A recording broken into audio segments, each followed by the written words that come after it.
If you want to survive this island, you're going to need more than that knife. On vous en avait déjà parlé dans un précédent classé 18+. Far Cry 3 s'est à nouveau présenté lors d'une soirée organisée par Ubisoft il y a quelques semaines. L'occasion pour nous de rencontrer et d'échanger avec les développeurs et les comédiens ayant participé au projet, et aussi de demander quelles avaient été les grandes avancées dans le processus de développement depuis l'E3 dernier. Et c'est Henri-Philippe Gay, le responsable de la marque Far Cry 3, qui a accepté de nous répondre.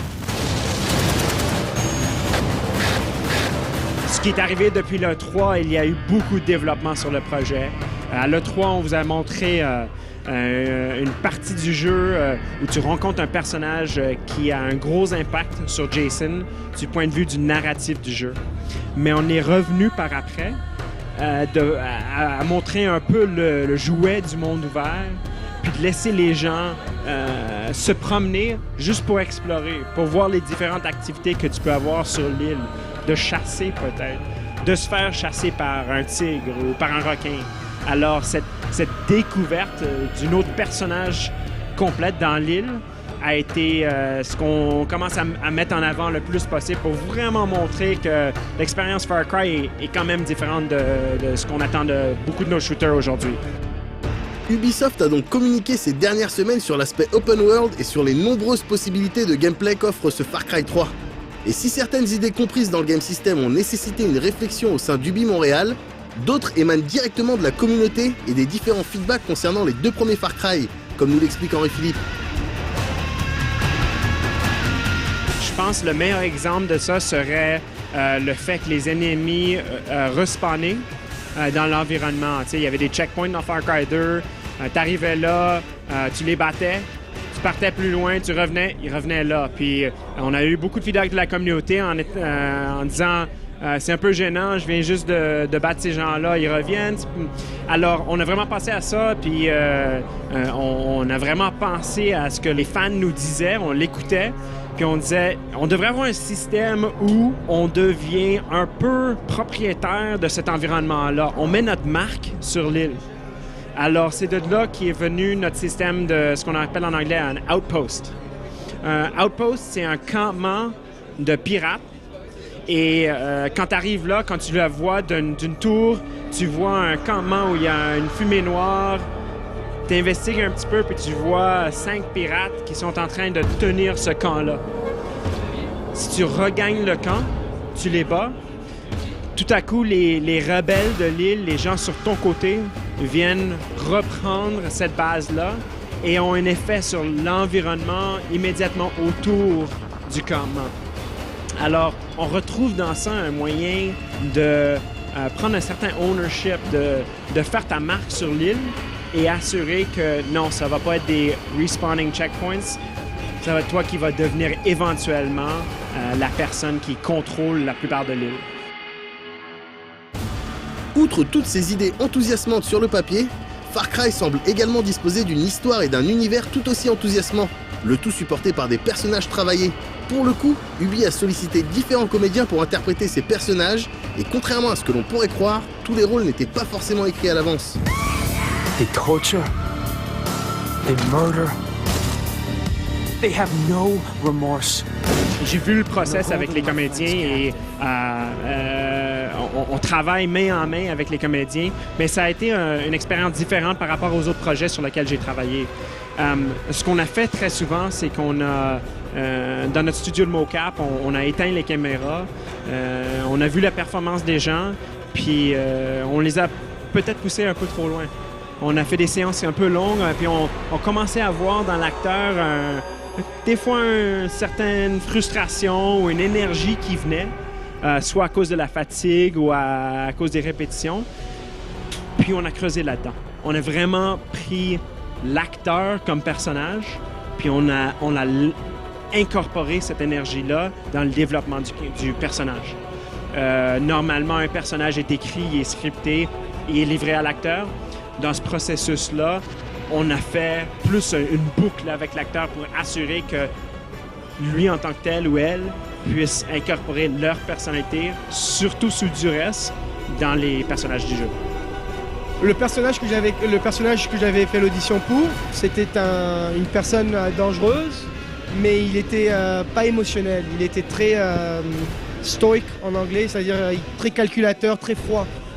Et je voulais apporter quelque chose de différent. Je voulais vraiment m'exprimer à travers...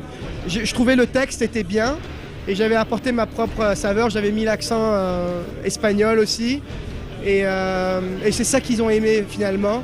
Mais ils ne voulaient pas changer le personnage qu'ils avaient écrit, donc ils m'avaient offert un autre. Au début, c'était que de l'improvisation. Après ça, on a fait des répétitions de scènes avec de l'improvisation et les écrivains étaient là. Il y avait Lucien Sulban qui a écrit le Definition of Insanity. On est devenus de très bons amis. Lucien, si t'écoutes, salut. Je suis un fan de ton travail. Et il était là avec moi dans la salle et au fur et à mesure que j'improvisais, il réécrivait le scénario. Et quand on a commencé à tourner les autres scènes, le scénario était déjà écrit, mais on avait beaucoup de liberté au niveau de l'improvisation et du placement. Et j'ai trouvé cette expérience-là très encourageante. Ça m'a vraiment permis de me mettre là-dedans parce que j'ai senti que je contribuais de ce niveau-là aussi. Michael Mando interprète donc le rôle de Vass, l'un des personnages les plus fucked up de l'île. Son monologue sur la Definition of Insanity dans un des trailers de Far Cry 3 a d'ailleurs marqué plus d'une personne. Did I ever tell you the definition of insanity? Chose étonnante, c'était une balle de tennis qui lui donnait la réplique. Tu sais, j'ai beaucoup aimé la balle de tennis en fin de compte. J'ai vraiment aimé parce que c'est... je pouvais imaginer à qui je voulais parler vraiment, et je pouvais imaginer cette personne-là à la place de la balle de tennis. Pour le reste des scènes, c'était des acteurs qu'ils avaient embauchés pour jouer les personnages. Et le jeu, c'est le même. La recherche au niveau d'un personnage, c'est exactement la même chose. Je dirais que c'est une combinaison du théâtre à cause du placement. Par exemple, là, je suis j'imagine en medium ou en close-up, medium. Donc là, je suis en medium, et si je veux être en close-up, il faut que je m'approche. Si je veux être en master, il faut que je recule. Donc c'est vraiment l'acteur qui choisit quel medium il veut être, à quel niveau de la scène. Donc c'est super intéressant pour un acteur. Et c'est l'intimité du cinéma avec on fait qu'une prise. Donc de A à Z, c'est la même prise, il n'y a pas d'interruption, on ne peut pas choisir la meilleure prise d'une autre. Donc ça, c'est comme le théâtre. Donc c'est les deux, je dirais, c'est le théâtre et le cinéma, avec une petite saveur du jeu vidéo qui est qu'on porte un costume, qui n'est pas les habits du personnage, avec un casque et une caméra, que normalement le personnage ne porte pas. Donc ça, c'est le nouveau challenge du jeu vidéo. La préparation du comédien est donc à peu de choses près identique, quelle que soit l'industrie. Même si travailler pour un jeu vidéo reste une expérience plutôt unique. On est tous êtres humains, je crois qu'on se comprend entre nous. Et c'est pour ça, je crois qu'il y a des acteurs qu'on aime regarder et tout, parce qu'on est capable d'avoir une connexion humaine avec. Et je crois que de pouvoir apporter des êtres humains dans des personnages qui sont avant peut-être en digital, ça peut apporter une connexion à certains moments qui est plus forte.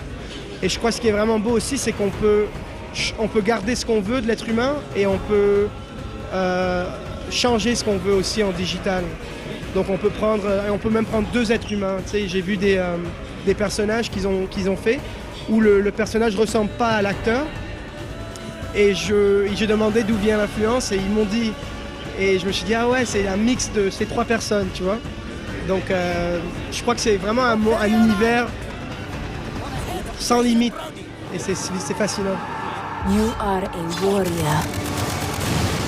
You are Rakyat. Disponible le 30 novembre prochain sur PS3, PC et 360, Far Cry 3 va tenter de se démarquer des autres FPS grâce à sa dimension open world, son aspect survie et son univers exotique à plusieurs égards. On espère donc que l'on aura affaire à quelque chose de massif et de carré, et on vous en reparle de toute manière à l'occasion de la critique diffusée très prochainement dans Classé 18+. But I'm here.